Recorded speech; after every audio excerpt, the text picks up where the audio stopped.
तो ली chapter principal में हम लोग बात कर रहे थे कि कैसे अगर इक्विलिब्रियम को डिस्टर्ब करते हैं तो इक्विलिब्रियम उस डायरेक्शन में जाएगा कि फिर से वो क्या अचीव कर ले, इक्विलिब्रियम।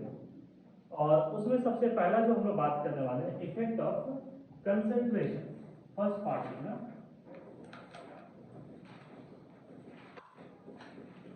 Effect of concentration. मानो कि कोई एक रिएक्शन है जो कि ए से कन्वर्ट हो रहा है बी में और बी से कन्वर्ट हो रहा है ए में, इस तरीके की चीजें आ रही। तो अगर ए का कंसंट्रेशन हम क्या करें, चेंज करें, बी का चेंज करें। चेंज का कैसे, आइदर ए ऐड कर दो या ए को क्या करो, रिमूव कर दो। आइदर बी को क्या करो, ऐड कर दो या उसको रिमूव कर दो। तो इस तरीके से उसके कंसंट्रेशन में क्या होगा, चेंज हो जाएगा। मतलब ये रिएक्शन इक्विलिब्रियम पर पहुंच चुका है और हम उसमें फर्दर ए ऐड कर दे रहे हैं या बी ऐड कर दे रहे हैं। तो रिएक्शन किस डायरेक्शन में जाना चाहिए, तो इसको इस पोर्शन में समझो। अगर इस रिएक्शन में हम लोग देखें तो Q किसके बराबर हो जाएगा, concentration of B by concentration of A होता है, प्रोडक्ट बाय रिएक्टेंट। तो फर्स्ट पार्ट में अगर हम लोग बात करें कि किसी रिएक्टेंट के लिए,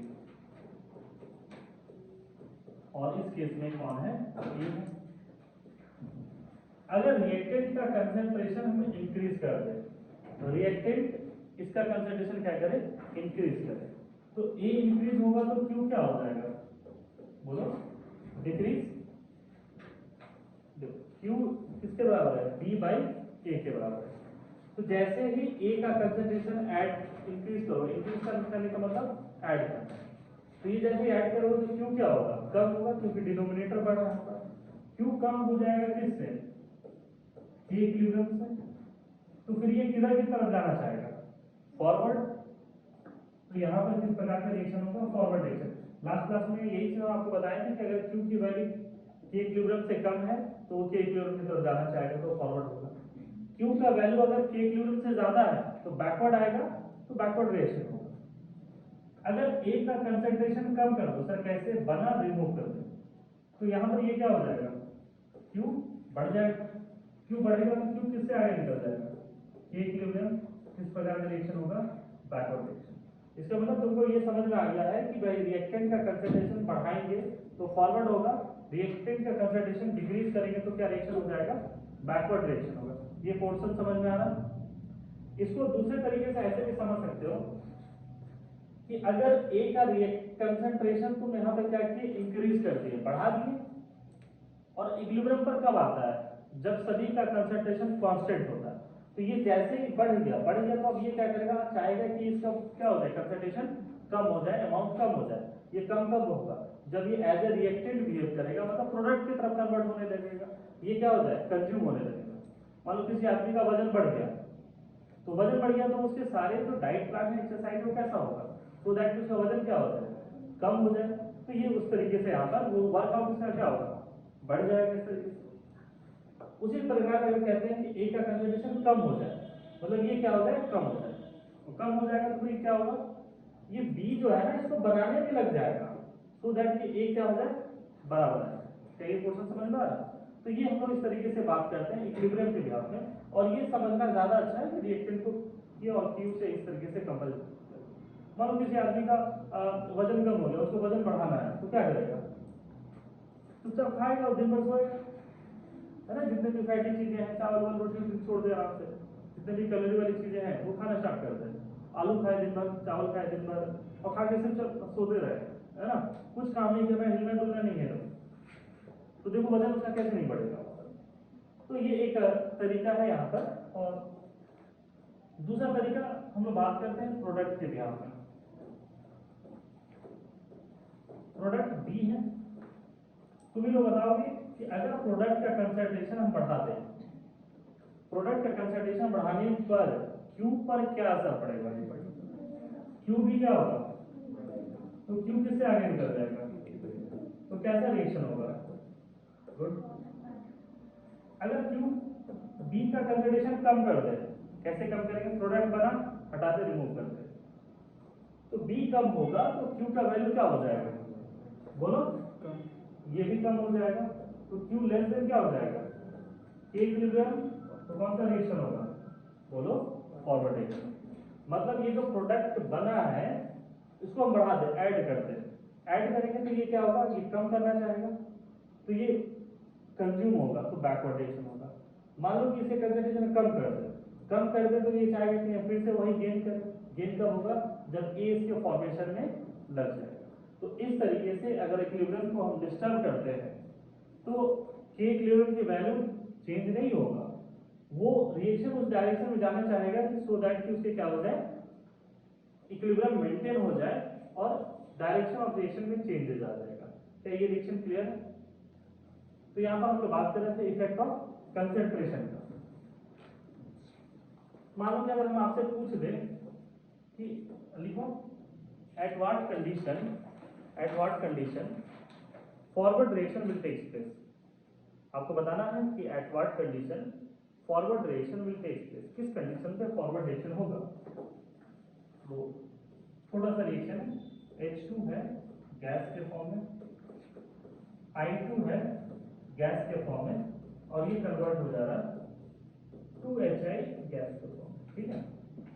तो फॉरवर्ड रिएक्शन कब होगा बताओ तो, जब HI का कंसंट्रेशन क्या करे, बढ़ा दे।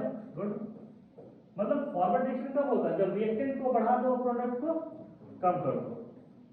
I2 को क्या करे और HI को समझ में आया? तो सिंपल लैंग्वेज कह रहे हैं कि फॉरवर्ड रिएक्शन कब होगा। हम हमेशा क्या चाहेंगे, फॉरवर्ड रिएक्शन। फॉरवर्ड रिएक्शन होगा तो ज्यादा से ज्यादा प्रोडक्ट मिलेगा और ये कब होगा, जब रिएक्टेंट को बढ़ाएंगे और प्रोडक्ट कम करेंगे। क्या ये चीज क्लियर है? Yes no?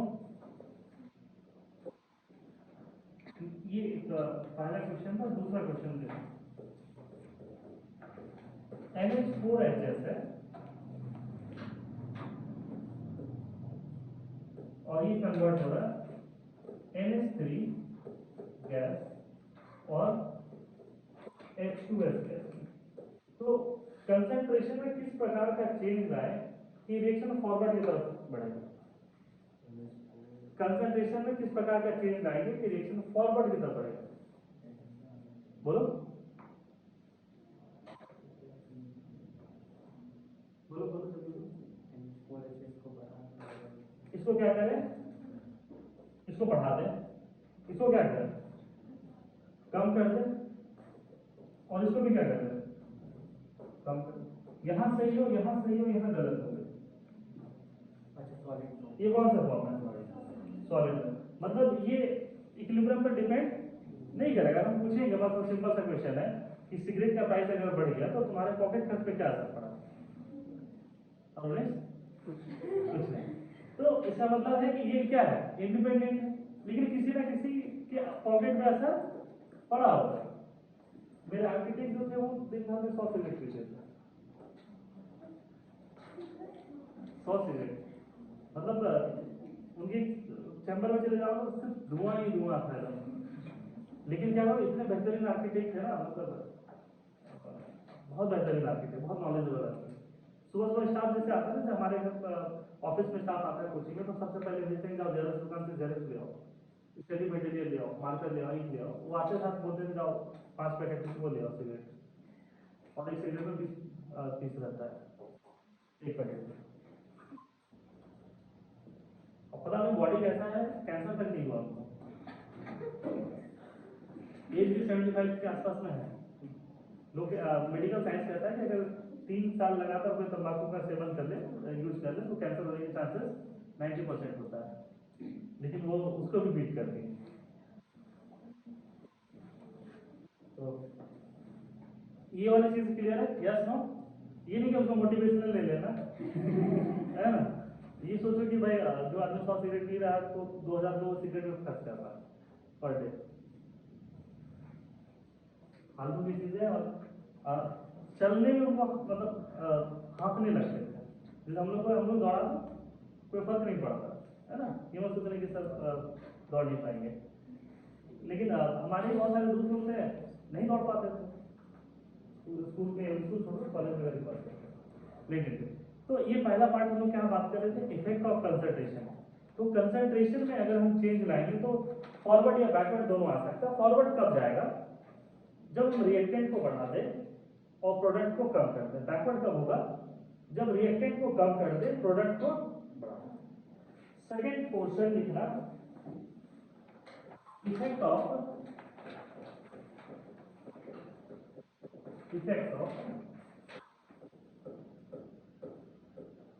प्रेशर। इस टॉपिक में एक अलग से हम फॉर्मूला आपको बताए थे, और ये इसके बारे में ये भी कह रहे थे कि आपको ये बहुत कम किताबों में मिलेगा, लेकिन ये बहुत ही इंपॉर्टेंट है इस टॉपिक के लिए। जिन बच्चों को ये चीजें समझ में आता है ना, वो आसानी से ये लीच एक्सप्लेनेशन उनके लिए खेल हो जाएगा, बहुत ही मजेदार टॉपिक हो जाएगा। जिनको ये थोड़ा सा भी ये चीजें अब दिमाग लगाना, रटना नहीं है बार बार। तो लीच एक्सप्लेनेशन प्रिंसिपल में ये फॉर्मूला लगाना है, Kp = Kn Pt by n total by delta n। तो समझाते हैं कि प्रेशर का क्या इफेक्ट होगा। Kp इज एप्लीकेबल जब रिएक्शन कहां पर होगा? इक्विलिब्रियम पर। Qp कहां एप्लीकेबल होगा? Qp कब एप्लीकेबल होगा? बोलो, हर वक्त। कब होगा? हर वक्त।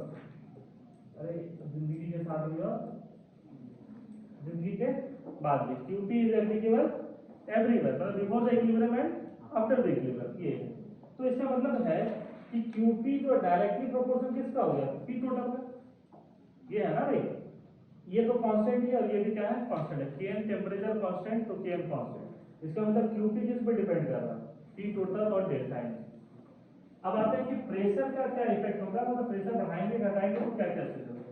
केस 1 ये बताओ, केस 1 बताओ, अगर डेल्टा Ng 0 हो जाएगा, डेल्टा Ng 0 हो जाएगा, तो क्या Qp प्रेशर पे डिपेंड करेगा? तो यहां पर लिख सकते हैं कि प्रेशर इज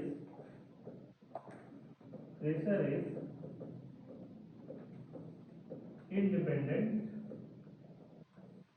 ऑफ रेट। इसका मतलब है कि प्रेशर बढ़ा दो या प्रेशर घटा दो से कोई फर्क नहीं पड़ता। मान लो कि जैसे एक सिंपल सी चीज है कि मान लो कि अभी बजट में है ना, गोल्ड का प्राइस बढ़ जाए, गोल्ड का प्राइस घट जाए, इसको क्या फर्क पड़ेगा? कोई फर्क, इसके लिए कोई फर्क नहीं पड़ने वाला। तो ये वही चीज है, इवन मेरे पर भी कोई फर्क नहीं पड़ने वाला है। गोल्ड का प्राइस बढ़ जाए, गोल्ड का प्राइस कम हो जाए, उससे कोई फर्क मेरे ऊपर भी कुछ नहीं पड़ने वाला, क्योंकि ये इंडिपेंडेंट है मेरे लिए।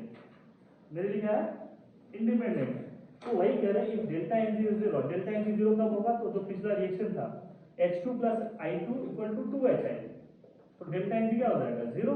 तो इस केस में प्रेशर बढ़ा दो या घटा दो, रिएक्शन कुछ नहीं होने वाला, वहीं का वहीं रहेगा। ये चीज याद रहेगा। केस 2, अगर डेल्टा Ng पॉजिटिव हो जाए, सर डेल्टा Ng पॉजिटिव कब होता है या किस प्रकार का रिएक्शन? देखो, अगर ऐसा है कि 2NH3 जो है वो डिसोसिएट हो रहा है N2 + 3H2। ये एक एग्जांपल जो समझाने के लिए यूज कर रहे हैं। तो प्रोडक्ट कितना है? 1 + 3, रिएक्शन कितना है? 2, तो 4 - 2 पॉजिटिव। तो ये एक ऐसा केस है जहां पे डेल्टा Ng क्या है? पॉजिटिव है। और डेल्टा Ng अगर पॉजिटिव हो जाएगा, ये पॉजिटिव हो गया, तो Qp और Pt में क्या रिलेशन होगा? डायरेक्टली प्रोपोर्शनल होगा। It means Qp is directly proportional to Pt। Qp is directly proportional to P total. तो इस केस में अगर P टोटल इंक्रीज करते हैं तो Qp भी क्या होगा? इंक्रीज होगा। Qp किससे आगे निकल जाएगा? Kp से। किस प्रकार का रिएक्शन होगा? Backward reaction. फिर से समझो, अगर डेल्टा Ng पॉजिटिव है तो Qp is proportional to P total, अगर P टोटल इंक्रीजेस Qp भी क्या होगा? इंक्रीज होगा। और ये क्या होगा? Kp से आगे बढ़ जाएगा। और फिर किस प्रकार का रिएक्शन होगा? ये बैकवर्ड रिएक्शन होगा। इसका मतलब ऐसे रिएक्शन जहां पर डेल्टा Ng पॉजिटिव है, वहां गलती से भी प्रेशर इंक्रीज नहीं करेंगे, नहीं तो प्रोडक्ट हमें क्या होगा? ज्यादा नहीं मिलने वाला।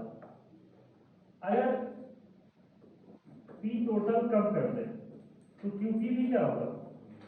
बोलो, कम हो जाएगा। Qp लेस देन क्या हो जाएगा? Kp।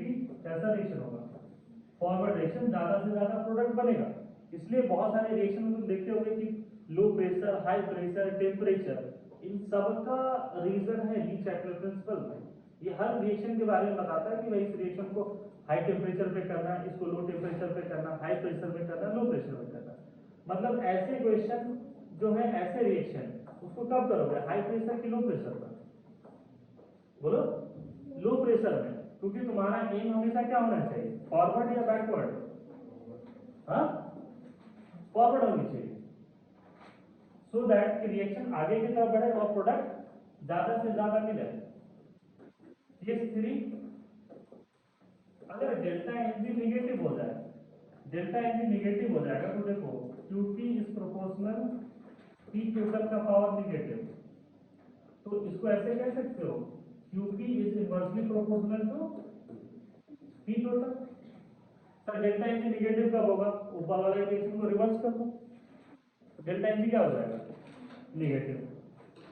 तो जब पी टोटल का पावर निगेटिव हो गया तो QP is inversely proportional to P total. इसका मतलब है कि अगर पी टोटल इंक्रीज करेंगे तो क्यूपी क्या हो जाएगा, डिक्रीज, तो क्यूपी इज लेस देन क्या हो जाएगा, KP, and the forward reaction will take place. अगर पी टोटल कम कर दिए, क्यूपी क्या होगा, बढ़ जाएगा, तो QP will be greater than KP and the backward reaction takes place. तो इस तरीके के रिएक्शन में जहां पे डेल्टा एनजी निगेटिव है, ऐसे रिएक्शन को कहां पे करोगे, हाई प्रेशर। देख रहे हो ना, किसी को लो प्रेशर में करना है, किसी को हाई प्रेशर में, तो सबका यहाँ पर रीजन होता है। अब यही रीजन नहीं पता है तो केमिस्ट्री में रखना पड़ता है। यहाँ तक क्लियर है? नेक्स्ट देखना, addition of inert gases, addition of inert gases, inert gases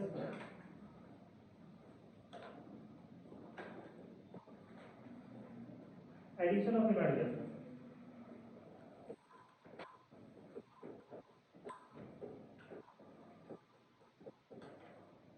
inert gases मतलब नोबल गैसेस, और मोस्टली यहाँ पर हीलियम और नियॉन भी ऐड करते हैं, आर्गन भी ऐड कर सकते हैं, ऐसा कुछ नहीं है।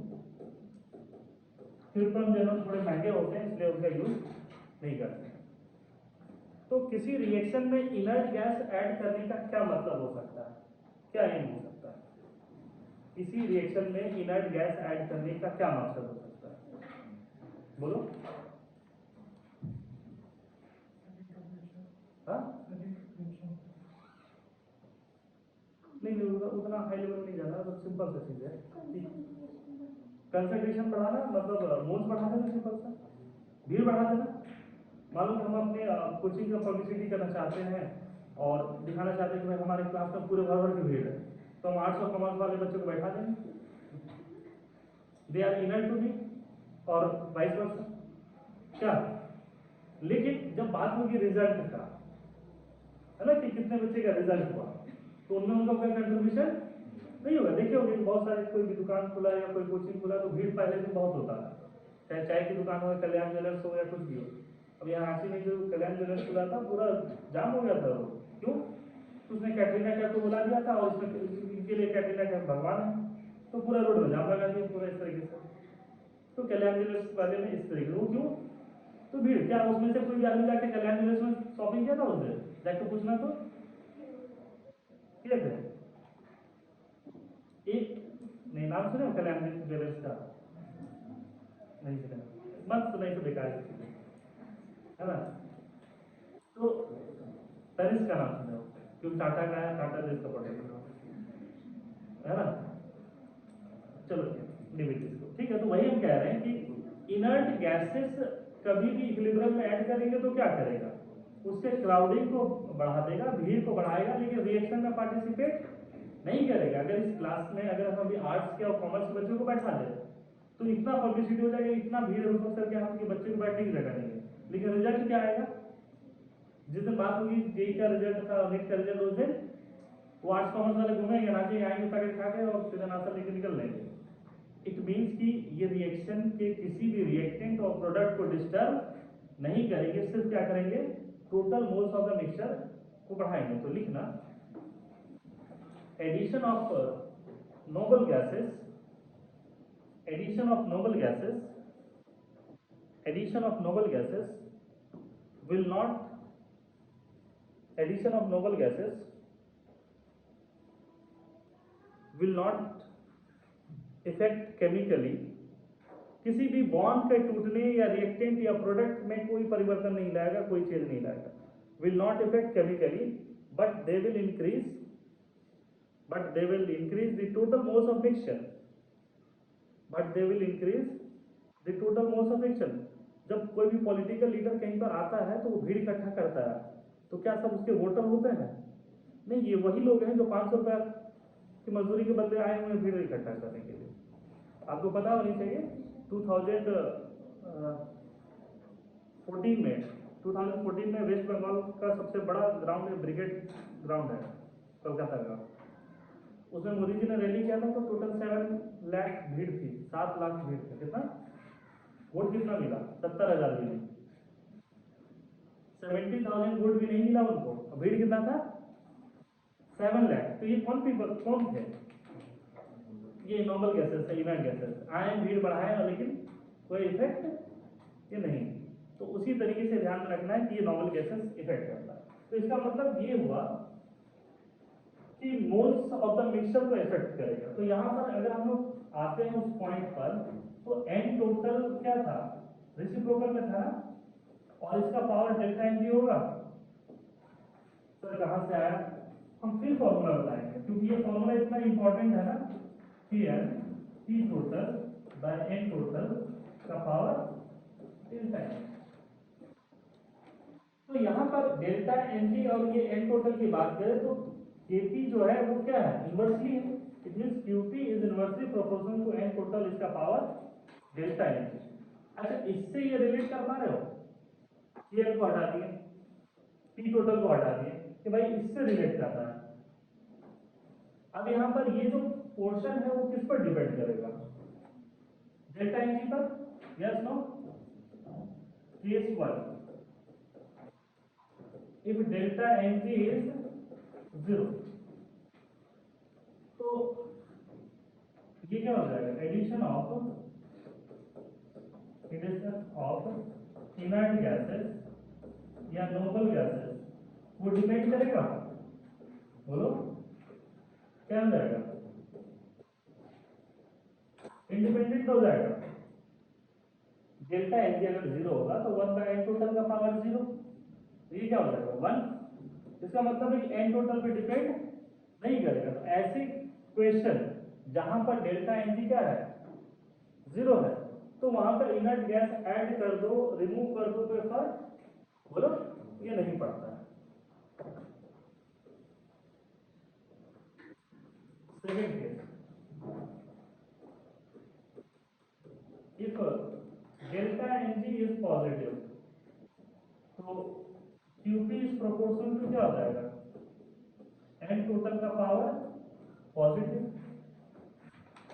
तो ऐसे रिएक्शन में एडिशन ऑफ इनर्ट गैसेस या नोबल गैसेस करेंगे तो N टोटल क्या होगा? बढ़ेगा. और N टोटल बढ़ेगा तो Qp क्या हो जाएगा? हाँ, कम हो जाएगा ना, क्योंकि ये इनवर्सली और ये क्या है? पॉजिटिव है. और Qp कम होगा तो फॉरवर्ड होगा कि बैकवर्ड? ये कैसा रिएक्शन हो जाएगा? Forward reaction. मतलब ऐसे रिएक्शन जिसका डेल्टा एन जी पॉजिटिव है उसमें इनर्ट गैस ऐड करते रहो, और ऐड करते जाओगे तो क्या होगा? प्रोडक्ट ज्यादा से ज्यादा मिलेगा. हम केमिस्ट्री ये सोच के नहीं पढ़ते हैं कि आईडी निकालना है, एडिट निकालना है. हम ये पढ़ते हैं जाओ इंडस्ट्री में काम करो और प्रोडक्ट ज्यादा से ज्यादा बनाओ. ये हमारा एम होता है. बात अलग है कि हम लोग उसको चेंज कर दिए. इसलिए हर बार क्या बात करते हैं? फॉरवर्ड रिएक्शन, प्रोडक्ट ज्यादा मिले. तो ऐसे केसेस जहां पर डेल्टा एन जी पॉजिटिव है वहां क्या हो जाएगा? एडिशन ऑफ इनर्ट गैस से फॉरवर्ड रिएक्शन करेगा. क्लियर है? लास्ट केस इसका, अगर डेल्टा एन जी निगेटिव हो जाए, डेल्टा एन जी क्या हो जाए? निगेटिव. तो देखो Qp is proportional to N total, इसका पावर निगेटिव है. इसको पॉजिटिव में कैसे कन्वर्ट करोगे? Qp is proportional to N total. तो इस केस में addition of inert gases noble gases से एन टोटल क्या होगा, इंक्रीज होगा, तो क्यूटी भी क्या होगा, बढ़ जाएगा। क्यूटी किससे आगे निकल जाएगा, केटी से, फिर इसको क्या होगा, वापस आना पड़ेगा। तो ऐसे केसेस जहां पर डेल्टा एन नेगेटिव है वहां पे इनर्ट गैस ऐड नहीं करेंगे। तो इस तरीके से चीजों को समझना है।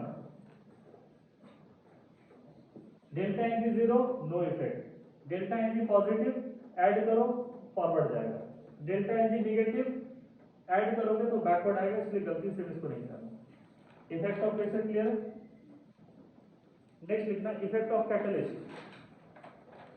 Effect of catalyst,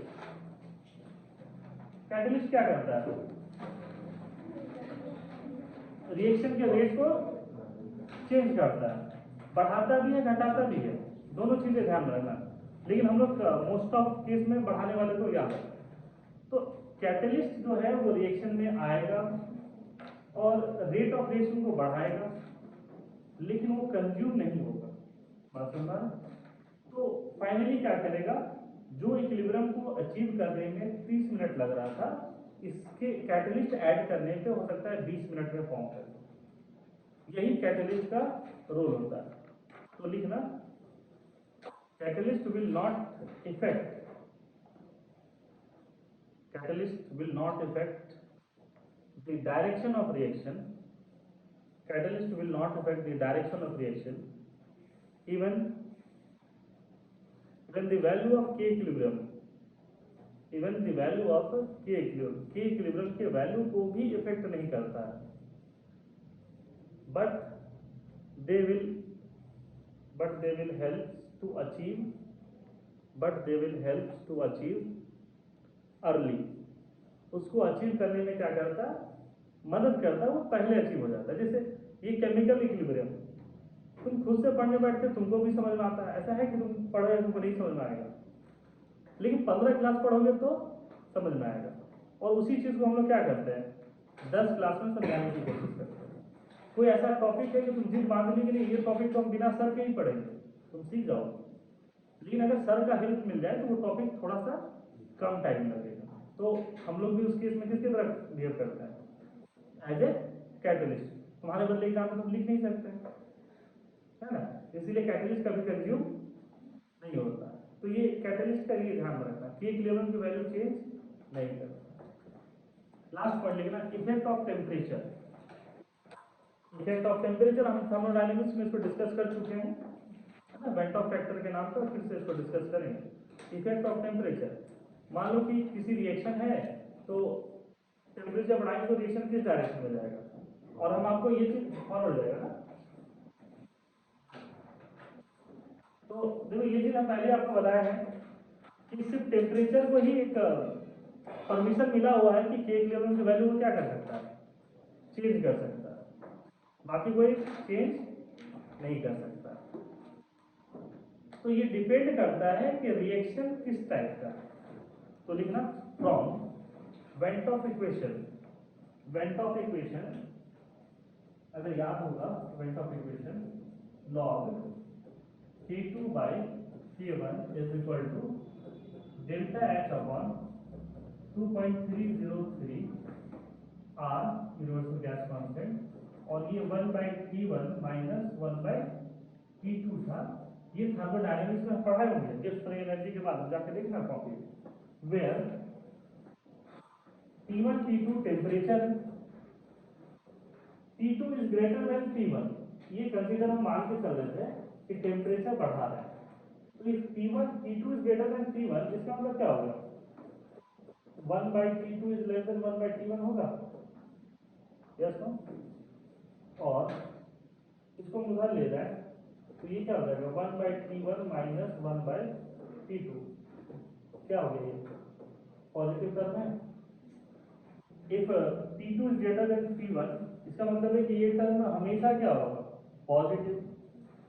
delta H is the enthalpy of reaction, it may be endothermic or exothermic, R is universal gas constant, K1 is equilibrium constant at T1 and K2 is equilibrium constant at T2, ये अलग अलग हम बात करें।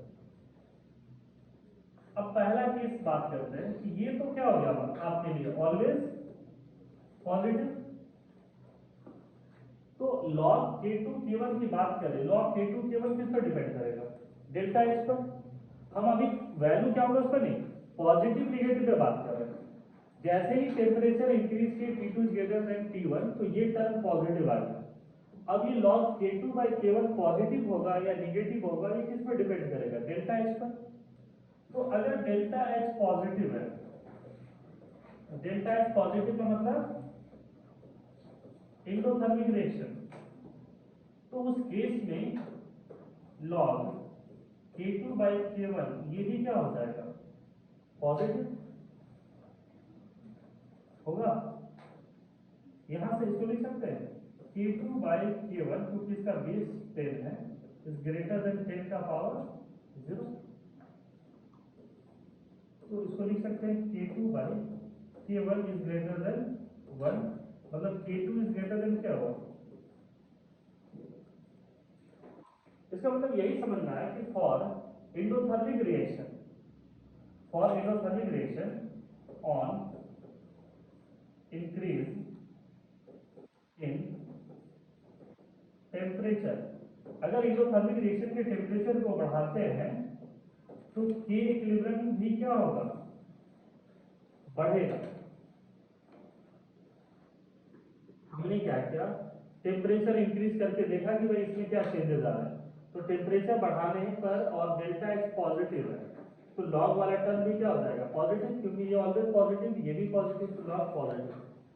तो इसको solve करने पे क्या रहा कि K2 is greater then K1। इसका मतलब यही हुआ कि टेम्परेचर बढ़ाने पर K इक्विलिब्रियम की वैल्यू क्या होगी? बढ़ेगा। Yes no? और K इक्विलिब्रियम की वैल्यू बढ़ेगा तो रिएक्शन किधर किधर हो जाएगा? फॉरवर्ड की तरफ आगे बढ़ेगा, प्रोडक्ट ज्यादा मिलेगा। तो इसी को एक लाइन लिख लेना कि एंडोथर्मिक रिएक्शन फेवरेबल कब होगा? हाई टेम्परेचर पे कि लो टेम्परेचर पे? एंडोथर्मिक रिएक्शन फेवरेबल कब होगा? हाई टेम्परेचर या लो टेम्परेचर? High temperature. बस यही लाइन लिखना तुमको। Endothermic reactions are favourable at high temperature. Endothermic reactions are favourable at high temperature. Endothermic reaction high temperature पर फेवरेबल होगा। endothermic reactions are favorable at high temperature. Is this clear? ये समझ में आ रही है? तो ऐसे रिएक्शन जो एंडोथर्मिक है उसको हाई टेम्परेचर पे करेंगे तो प्रोडक्ट ज्यादा मिलेगा। सेकेंड केस,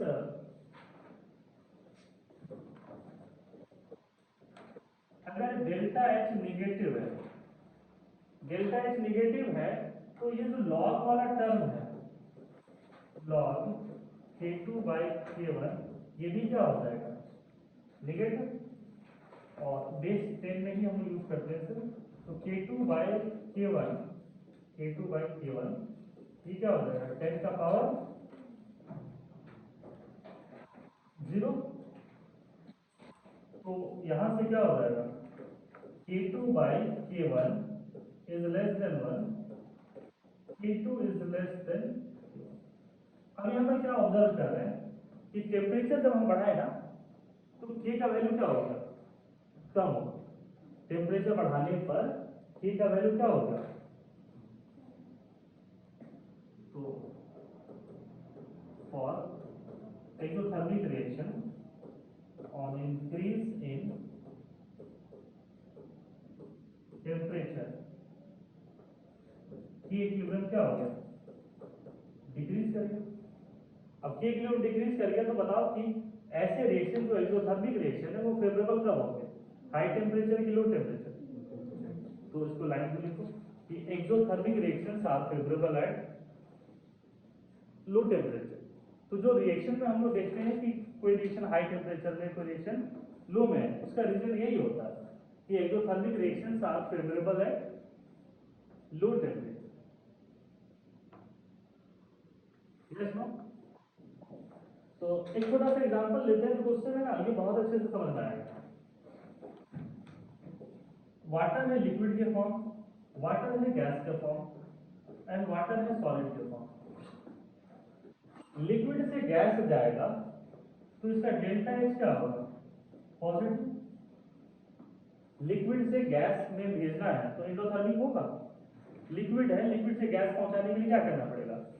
हीट देना पड़ेगा, जलाएंगे तभी तो होगा। तो डेल्टा एच क्या हो जाएगा? पॉजिटिव। और ज्यादा इवेपोरेशन कब होगा? कम टेम्परेचर में कि ज्यादा टेम्परेचर में?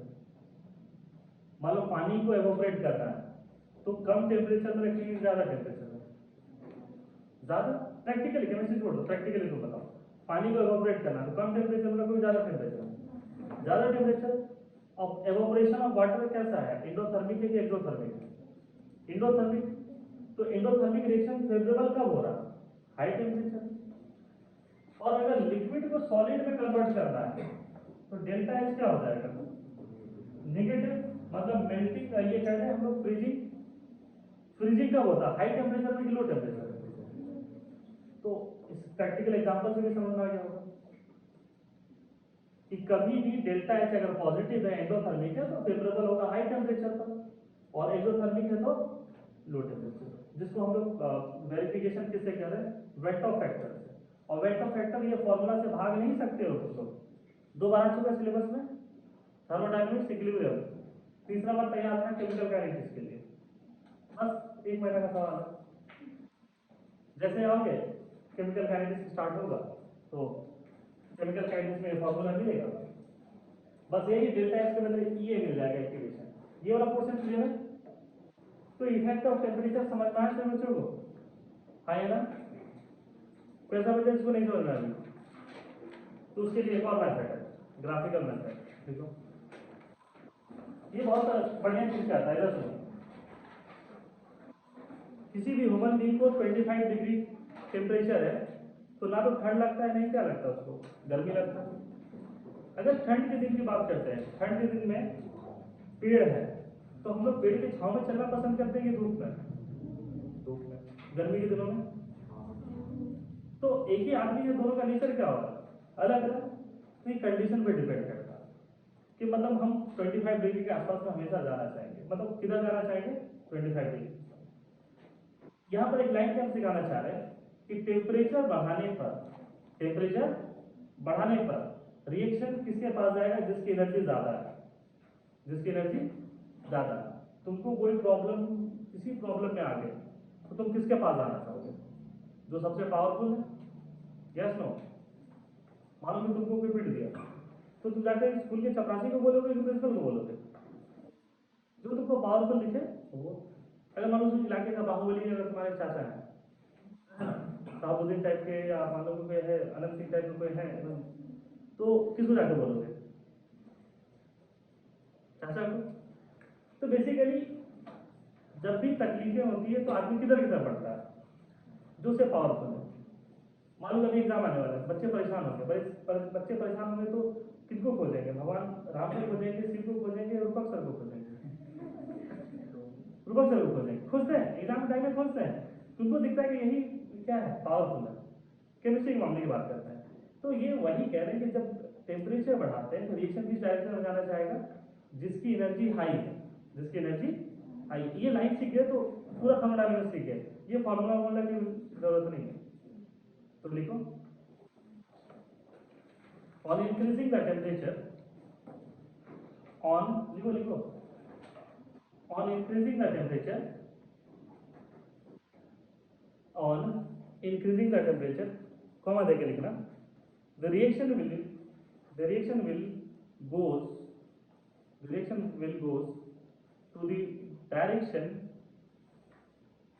goes to the direction where energy is high, मतलब enthalpy is high, where energy is high, enthalpy is high।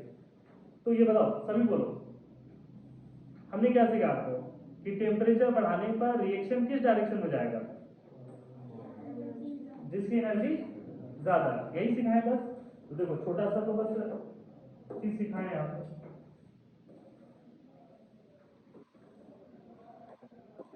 ये एंथैल्पी है, ये टाइम है या प्रोग्रेस ऑफ रिएक्शन। ये ग्राफ कुछ ऐसा है, ये रिएक्टेंट है और ये प्रोडक्ट है। एंडोथर्मिक रिएक्शन है या एक्सोथर्मिक रिएक्शन है? हाँ, ये एंडोथर्मिक है ना? इसको हम क्या कह सकते हैं, एंडोथर्मिक है, और डेल्टा एच क्या है, पॉजिटिव है। तो बताओ कि इसमें इंथैल्पी किसका ज्यादा है, रिएक्टेंट का ज्यादा है कि प्रोडक्ट का ज्यादा है? Enthalpy of product is greater then reactant. तो टेम्परेचर बढ़ाएंगे इसका, टेम्परेचर बढ़ाने पर ये किसके पास जाएगा, टेम्परेचर बढ़ाने पर किसके पास जाएगा, जिसकी एनर्जी हाई है, किसकी एनर्जी हाई है, हाँ मतलब टुवर्ड प्रोडक्ट, टुवर्ड प्रोडक्ट का मतलब क्या होगा, फॉरवर्ड रिएक्शन। देखो पिछले बार यही तो सिखाए थे, एंडोथर्मिक रिएक्शन से फेवरेबल है हाई टेम्परेचर। तो अगर एंडोथर्मिक प्रोसेस है तो प्रोडक्ट की एनर्जी क्या होगी, हाई होगी। तो टेम्परेचर बढ़ाओगे तो किधर भागेगा, जिसकी एनर्जी क्या है, ये हाई है ना। साउथ की मूवी वगैरह में देखे होते, जब पिटाई होती है तो किसके पास, मान लो विलन पीट रहा है तो किसके पास आता है, वो हीरो के पास आता है। देखे हो नहीं देखे हो, किसी को माँ को पीट दिया, किसी को दोस्त को पीट दिया, साउथ में से स्टोरी, हर स्टोरी ऐसे ही रहता है, उसी इर्द गिर्द रहता है। तो उसके पास आता है जो पावरफुल है, रॉकी भाई के पास चला गया। तो ये चीजें ध्यान रखना है। अब आते हैं, ये एच है, ये टाइम है, ये रिएक्शन किसके लिए है, हाँ एक्सोथर्मिक के लिए, मतलब ये रिएक्शन एक्सोथर्मिक है, ये रिएक्टेंट है और ये प्रोडक्ट है। मतलब इसको इस तरीके से है तो ये रिएक्टेंट है और ये प्रोडक्ट होगा।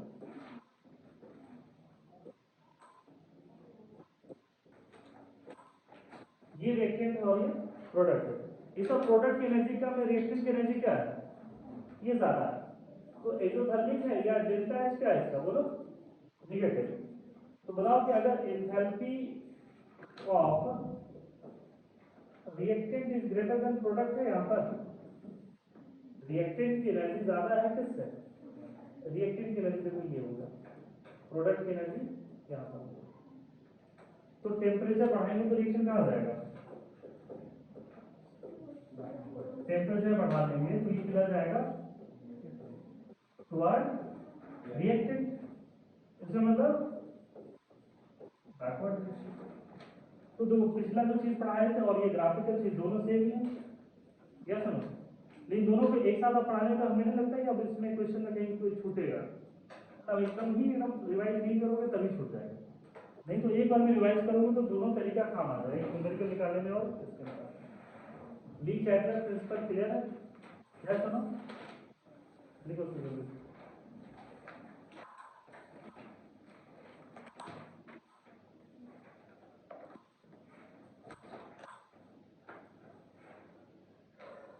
नोट करके लिखना, एक चीज और समझाने वाले। For solid solid equilibrium, solid dash solid equilibrium, for solid solid equilibrium, solid solid equilibrium के बारे में बात कर रहे हैं। For solid solid equilibrium example में भी लिख सकते हो, कार्बन है इन फॉर्म ऑफ ग्रेफाइट, ये सॉलिड। आपको पता है कि graphite is interconvertible to diamond, ये कौन से फॉर्म है, सॉलिड।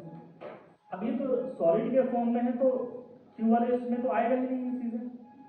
यहाँ पर क्या सिखाते हैं कि अगर प्रेशर बढ़ाएंगे तो रिएक्शन किस डायरेक्शन जाना चाहेगा, टुवर्ड मोर डेंसर, जिसकी डेंसिटी क्या है, ज्यादा।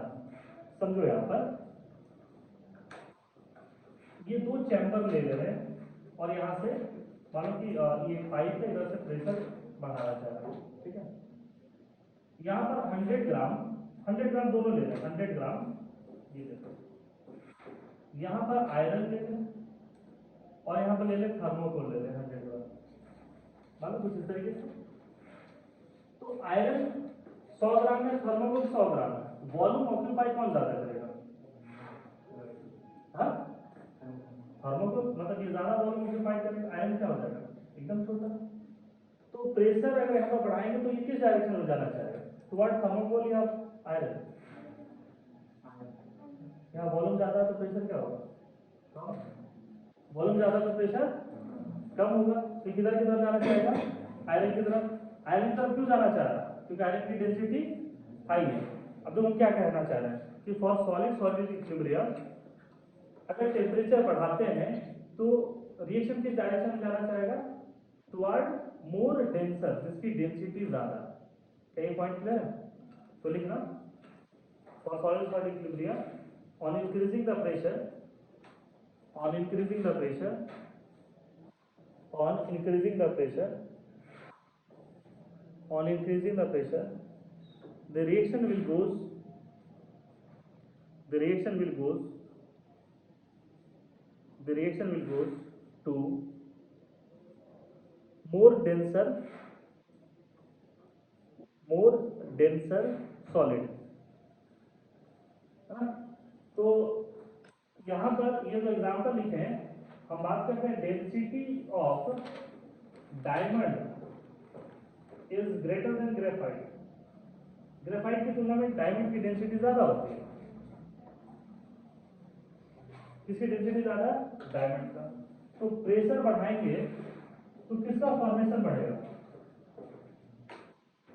प्रेशर बढ़ाएंगे तो किसका फॉर्मेशन बढ़ता है? कुछ नहीं बोलते हो। डायमंड का फॉर्मेशन बढ़ता है।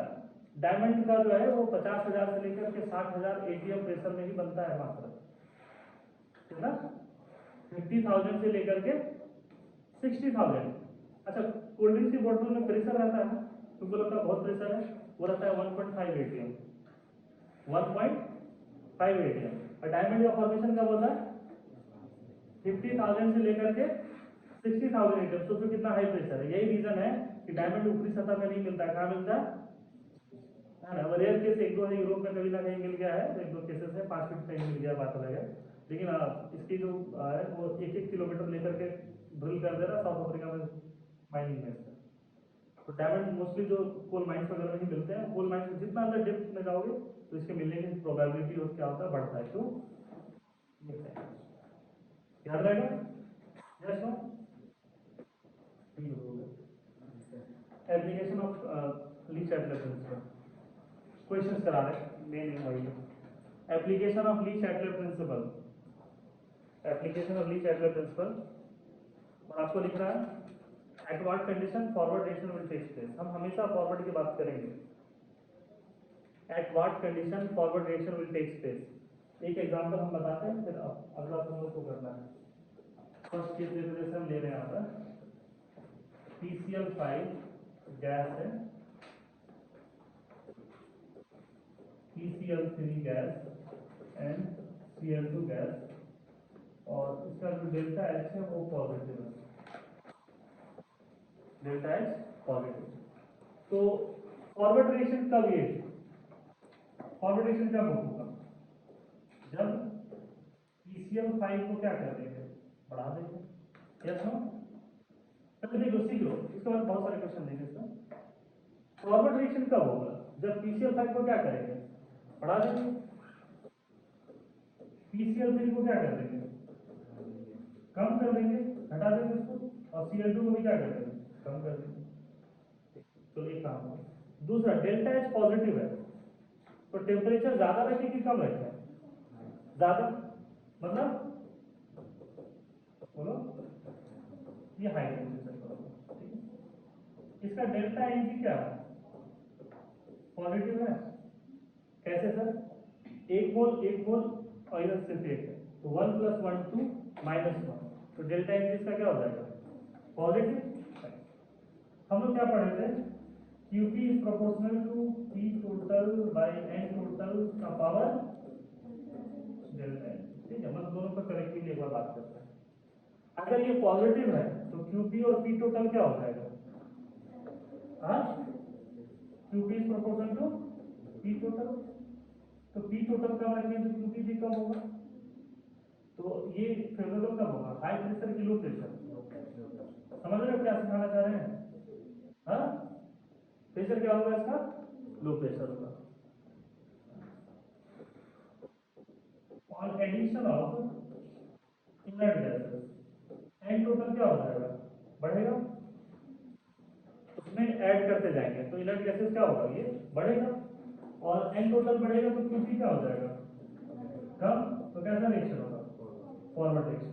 तो ये एक कंप्लीट क्वेश्चन है, आपसे एग्जाम में कोई भी एक पार्ट पूछा जाएगा, ये सारे पार्ट में यहाँ पे डिस्कस कर दिए, आपसे कोई एक पूछा जाएगा कि ये फॉरवर्ड रिएक्शन कब होगा, जब पीसीएल बढ़ाओ, पीसीएल3 कम करो, सीएल2 कम करो, टेम्परेचर हाई होनी चाहिए क्योंकि इंडोथर्मिक है, डेल्टा एन पॉजिटिव है, तो ये हम लगा करके प्रेशर के लिए चेक किए कि प्रेशर क्या होना चाहिए, कम, और इनर्ट गैस भी ऐड करोगे तो क्या हो जाएगा, फॉरवर्ड होगा। अभी बताए भी थे कि अगर डेल्टा एन पॉजिटिव है तो इनर्ट गैस ऐड करने पे फॉरवर्ड जाता है, और डेल्टा एन निगेटिव है तो ऐड करोगे तो बैकवर्ड आएगा। ये समझ में आया सारी चीजें। ये तो जल्दी से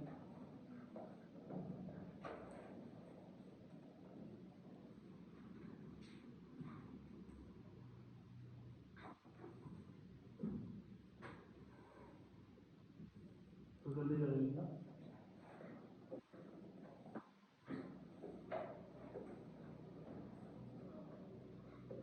two moles of SO2 gas है और O2 गैस है, ये कन्वर्ट हो रहा है टू SO3 और इसका डेल्टा H निगेटिव है। तो किस कंडीशन पर ये फॉरवर्ड रिएक्शन जाएगा, SO2 प्लस O2 SO3 किस कंडीशन पर ये रिएक्शन फॉरवर्ड जाएगा, चलो बताते चलो।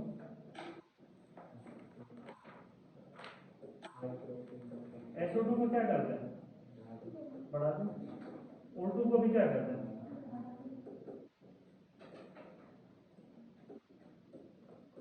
O2 को बढ़ा दिया जाए, SO3 को घटाते हैं, इसको रिमूव करते हैं, जैसे इक्विलिब्रियम पर पहुंचा ना, SO3 को क्या करते हैं, रिमूव करते हैं। ये कंडीशन डेल्टा एच निगेटिव है तो क्या हो जाएगा, लो टेम्परेचर। इसका डेल्टा एनजी क्या है, डेल्टा एनजी निगेटिव होगा क्या, डेल्टा एनजी निगेटिव होगा इसका,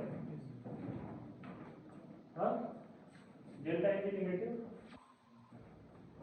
कैसे कैलकुलेट करोगे, तो delta N G is equal to 2 minus 1 plus 2 minus delta N G. फिर हम आते हैं उस पर, QP is proportional to P total by N total का पावर निगेटिव। तो इसको हम ऐसे कर सकते हैं, QP is proportional to N total NP total, negative था तो रिवर्स कर दिया। QP कब कब होगा, हाँ, जब N टोटल क्या होता है, कब, मतलब एडिशन नहीं करना, और P टोटल क्या होता है, ज्यादा। इसका मतलब है कि लो टेम्परेचर एंड क्या हो जाएगा, ये हाई प्रेशर। ये ऐसे ही बहुत सारे क्वेश्चन मिलेंगे आपको।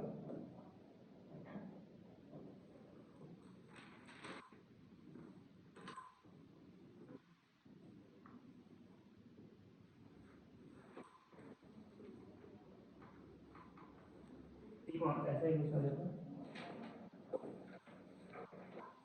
Carbon solid plus CO2 gas की कन्वर्ट होकर के 2CO गैस में जा रहा, और मालूम कि इसका डेल्टा एच जो है निगेटिव, कुछ भी दे सकता है, निगेटिव पॉजिटिव है। फेवरेबल ये रिएक्शन फॉरवर्ड कब जाएगा, हाँ,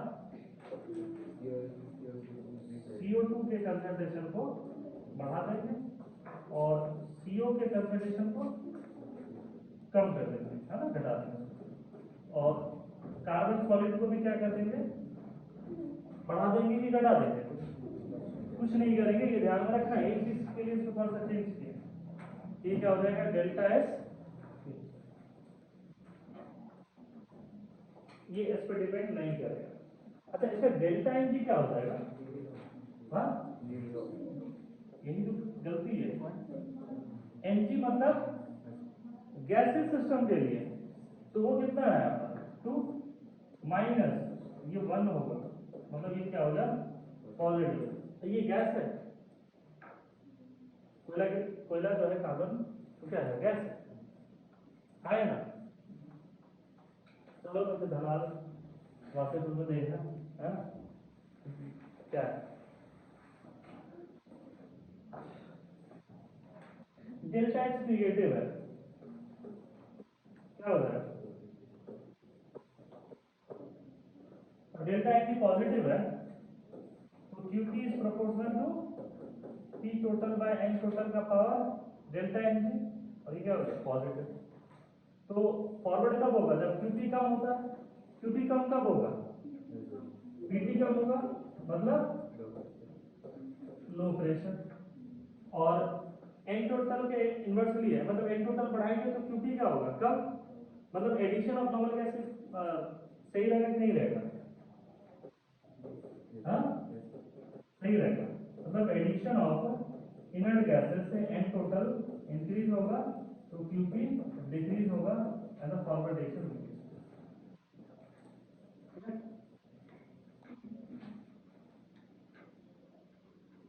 देखिए इसको, फिर आज की सेवा समाप्त। अगली क्लास में degree of dissociation and simultaneous equilibrium करा देंगे, खत्म हो जाएगा वो, है ना। अगली क्लास